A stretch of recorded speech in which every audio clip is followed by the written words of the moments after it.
வாங்க வணக்கம். இன்னைக்கு சில்லி ரஸ்க் எப்படி செய்யறதுன்னு பார்ப்போம். அதுக்கு ஒரு 2 பெரிய குடை மிளகாய் எடுத்துருக்கேன். கட் பண்ணி வச்சுக்கோங்க. 4 வெங்காயம் அதே மெல்லிசா கட் பண்ணி வச்சுக்கோங்க. இஞ்சி பூண்டு பேஸ்ட்டு 2 ஸ்பூன் அளவுக்கு அரைச்சி வச்சுக்கோங்க.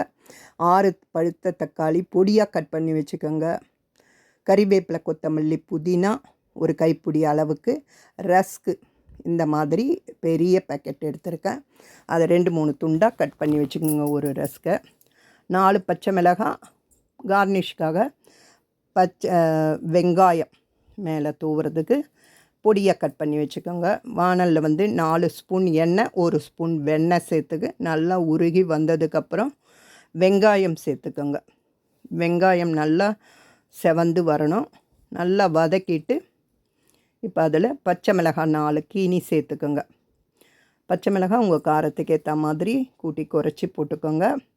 நல்லா வதங்கினதுக்கப்புறம் 1.5 டீஸ்பூன் இஞ்சி பூண்டு பேஸ்ட்டு சேர்த்து அந்த இஞ்சி பூண்டு பேஸ்ட்டுடைய பச்சை வாசனை போகிற அளவுக்கு நல்லா வதக்கிடுங்க.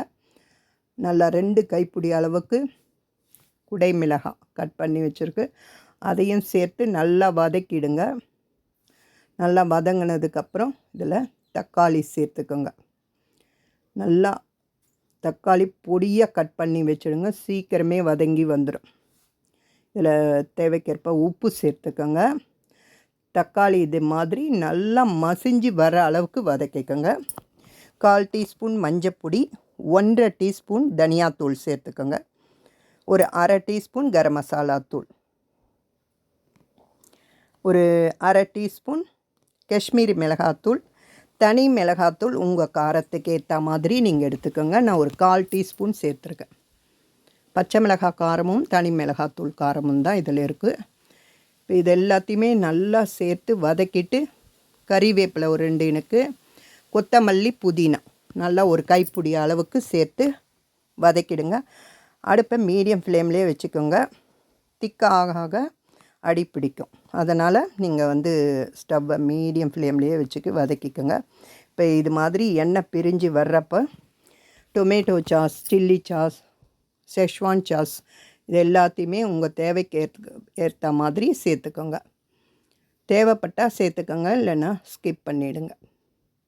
நல்லா இதையும் சேர்த்து நல்லா வதக்கிட்டு இப்போது கொஞ்சமாக தண்ணி விட்டுங்க. இந்த மாதிரி எல்லாத்தையுமே சேர்த்து நல்லா ஒரு வதக்கிட்டு கொஞ்சமாக தண்ணி சேர்த்துக்கோங்க. வதக்கிட்டு தண்ணி சேர்த்து தட்டு போட்டு மூடி வச்சுடுங்க.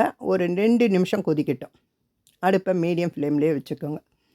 நல்லா இது சேர்ந்து வந்ததுக்கப்புறம் இந்த தண்ணி ஊற்றி நல்லா கொதித்து திக்காக கொஞ்சம் எண்ணெய் பிரிஞ்சு திக்காக சேர்ந்து வந்ததுக்கப்புறம் இந்த ரஸ்க்கு ஒரு 2-3 துண்டாக கட் பண்ணி வச்சுக்கோங்க. அதே மாதிரி ரஸ்க்கு மொத்தமாக கொட்டிடாதீங்க.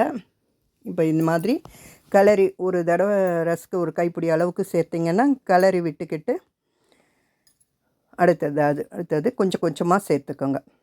நல்லா கிளறி விட்டுக்கிட்டிங்கன்னா இது மேலே கொத்தமல்லி தழையை பொடியாக கட் பண்ணி சேர்த்து விட்டுங்க.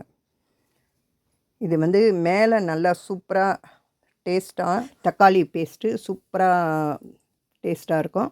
உள்ள ரஸ்க்கு கொஞ்சம் கரகரப்பாக இருக்கும். சூப்பராக கடைகளில் வாங்கி கொடுக்கறத விட இந்த மாதிரி வீட்லேயே நம்ம வீட்டில் இருக்கிற பொருளை வச்சு ஈஸியாக செய்து கொடுக்கலாம்.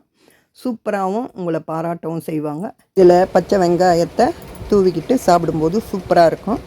நீங்களும் செய்து பார்த்து எப்படி வந்ததுன்னு கமெண்ட்டில் சொல்லுங்கள். சப்ஸ்கிரைப் பண்ணுங்கள், லைக் பண்ணுங்கள், ஷேர் பண்ணுங்கள். தேங்க்ஸ் ஃபார் வாட்சிங்.